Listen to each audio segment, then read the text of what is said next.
Don't worry, I'm not dead. There's your joke for the video. Okay, I'm sorry. I just wanted to put that out there. But seriously, no, I'm not dead. It's just been, my life's been a complete joke of a chaos, and I just have not had the time to sit down and really do anything. So one thing after another. So TLDW, it's been absolutely crazy. And well, obviously life comes before YouTube because I have to live and eat too. So it is what it is. Hopefully you all understand. I apologize for the lack of content. I can't guarantee anything, obviously, but we'll see how it goes. But seriously, it's been absolutely chaotic, and to say that YouTube's been a second priority is a massive understatement. So hopefully you all understand, and it'll make me appreciate that everybody viewing this cares if you put a thumbs up down below, just so that way you have at least some sort of care about my content, or the lack thereof. Anyways, so moving forward, thought I'd make this video a little more entertaining and not so dry and bland about updating crap, but it is what it is sometimes. It's just the way it goes. Got some things working recently and some other stuff just freshly coming in that I can make videos on in the future, like some builds or benchmark videos or whatever the case might be, just some basic overviews.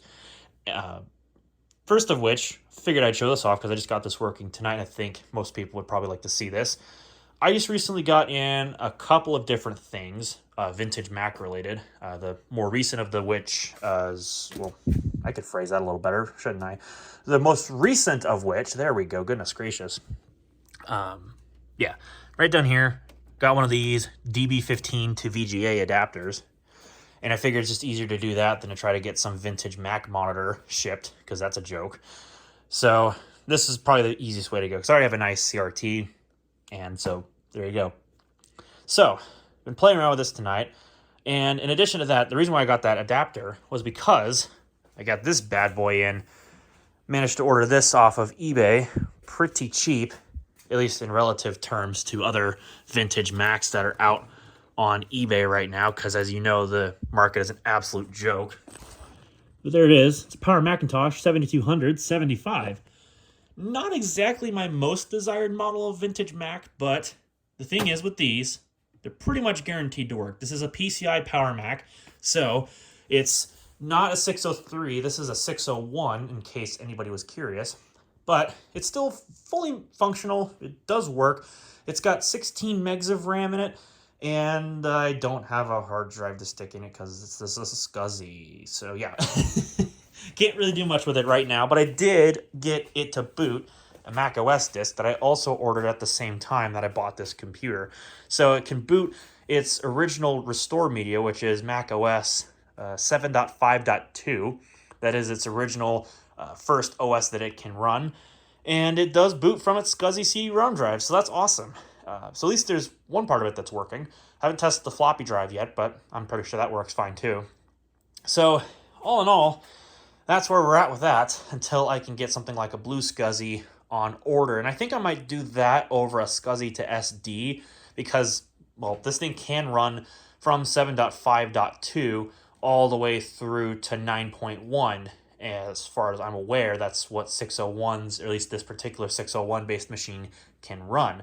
I don't know. I don't think this will be able to run the Copeland builds because it's not a NuBus Power Mac like the 6100, 7100, or the 8100. I am on the lookout for a 7100 or a 6100 or 8100, but primarily, something that's a NuBus first-gen Power Mac, because I would definitely be interested in trying out the Copeland operating system builds. But we'll see if I can get stuff figured out. That's obviously not a guarantee, so hopes and dreams. Maybe someday it'll happen, maybe not. Either way, I can't do anything with it right now because it doesn't have a SCSI drive to boot from, so maybe I'll figure that out, just like I got to do that with the Macintosh SE down there. But I'm just glad I have both machines, truthfully. That's all I really care about. But this thing, I got it booting because, and you might not know this, but I've had this beige G3 for at least a couple of years now. It's yellowed, it's hideously dirty, and it's not the best in terms of its plastics, which have, for the most part, decided to break, which obviously not the least of which is the power button, which is hanging on by a thread in there, just to put it that way. It does work, though.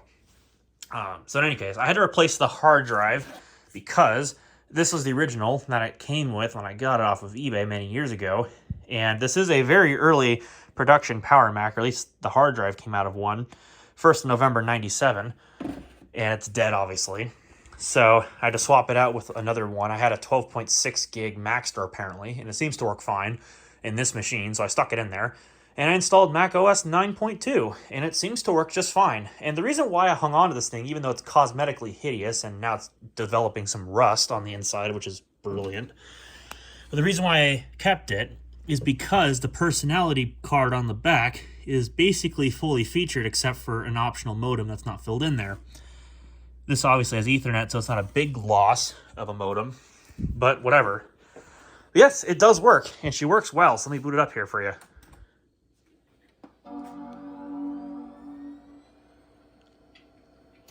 She fires right up. And it wasn't at first. It was a bit cantankerous after sitting for many years. But as you can see, CRT brightens right up, and there it goes, booting Mac OS 9.2. I mean, what more can you ask for, really? So, it is due for a couple of different upgrades. It could probably benefit from having a USB card installed, which I'll have to source one of those. I'm sure they're on eBay for a cost, but depends on how much, because especially a machine that I don't plan on using very often is, well, something I don't feel like dumping a bunch of money that I don't have into right now. I could also benefit from adding a video card, although I think this is probably a PC BIOS flash card, but it's an ATI Radeon 7500, I think? Yeah, 7500. It's PCI. If I put a Mac BIOS on it, I'm sure it would work fine, but, you know, it is what it is. And I also took the PRAM battery out because obvious reasons, so it always complains on boot up. Not the fastest thing to boot up, but as you can see, it gets right to the desktop. It's a fresh install of Mac OS 9.2. In fact, I'll actually go up here to the Apple menu. There it is. Sorry about the flickering on the monitor. It's a miscommunication with the refresh rate on the camera compared to the monitor.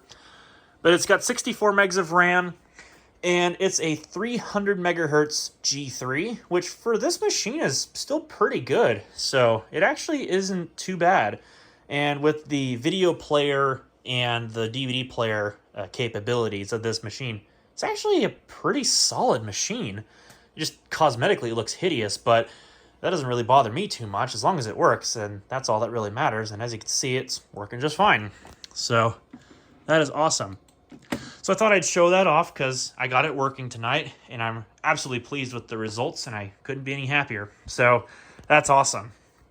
And the DB15 adapter seems to work great, and I can get actually pretty high resolutions out of it without losing clarity. And it's actually a really nice adapter, very well made. So, you know, what more can I say? Just hope that we can get that thing going soon eventually.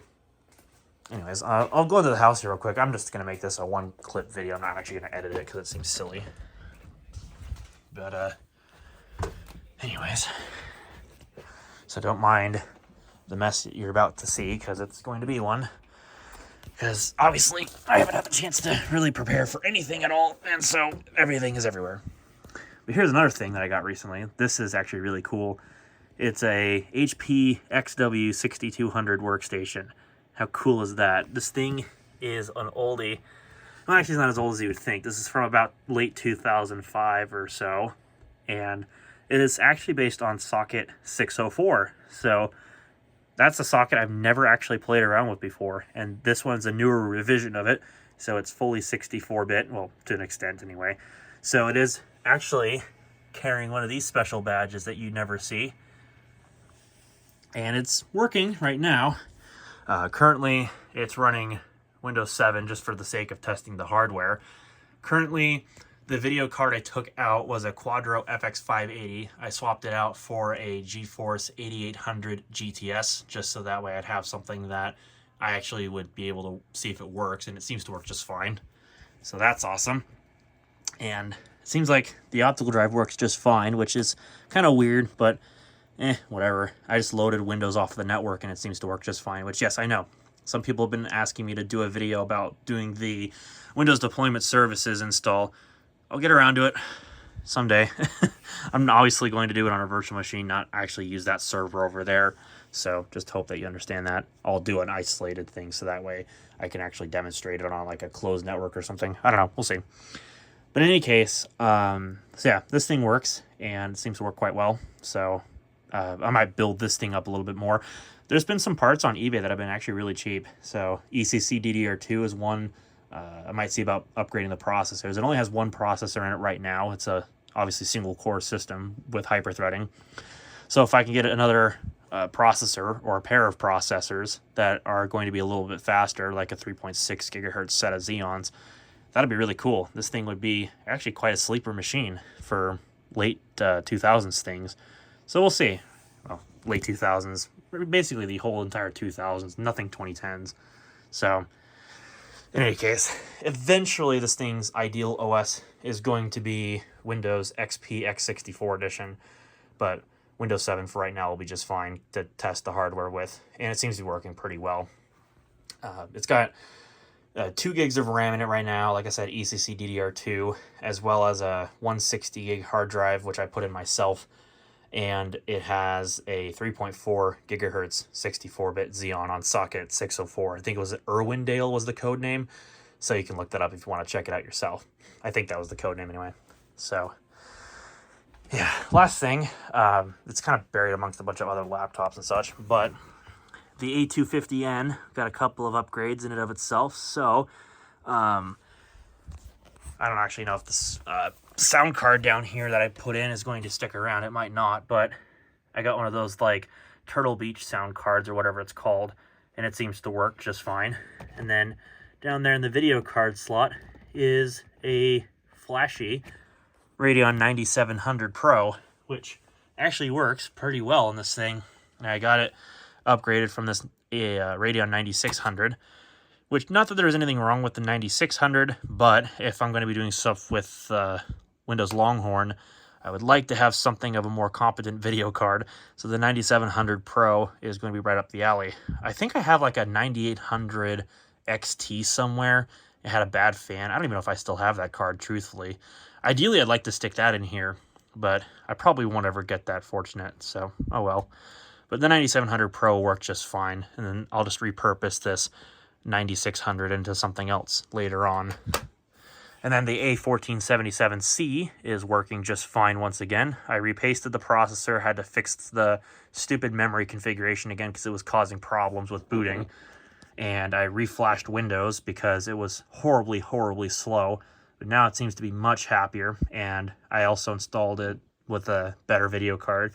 So it now has a GeForce 9800 GT in it, 1 gig I think. So it's got a nice video card in its PCI Express slot. And then I also recently brought this thing back out. It is a first gen Core i5. It's a 750, and in its video card position, it used to have a GTX 570 2.5 gig, but that seemingly doesn't work. I don't know how that's been the case, but I don't know, maybe we'll do a video on that thing later if people care enough. But for the time being, I got a different video card as a score from eBay. So a GTX 780 3 gig, which is Zotac Amp Edition. In fact, actually got it with the original box, which is pretty sweet. And that card works just fine in this system. So I thought about using that as like an Ultimate Windows XP build kind of video card. I'm not sure about that yet. We'll have to see. I might end up actually using it in an Ultimate Windows Vista system, but we'll see about that too, because obviously no guarantees. But in any case, so that's just some of the stuff that I've been up to recently. And hopefully things will get back to normal and I can start making content once again, at least to a more regular interval, especially the software videos. I like to get back into those because I want to redo those Whistler and Longhorn videos again, because I really want to do those in better quality, but a virtual machine just isn't going to do those justice. So maybe, just maybe, I might get a capture card, and we'll see about that. So with that, I'm going to go and wrap this video up because I would like to get it going up to the tubes. So appreciate you all bearing with me on this. I know it's been kind of back and forth on the quality of content versus how frequent I can put it up.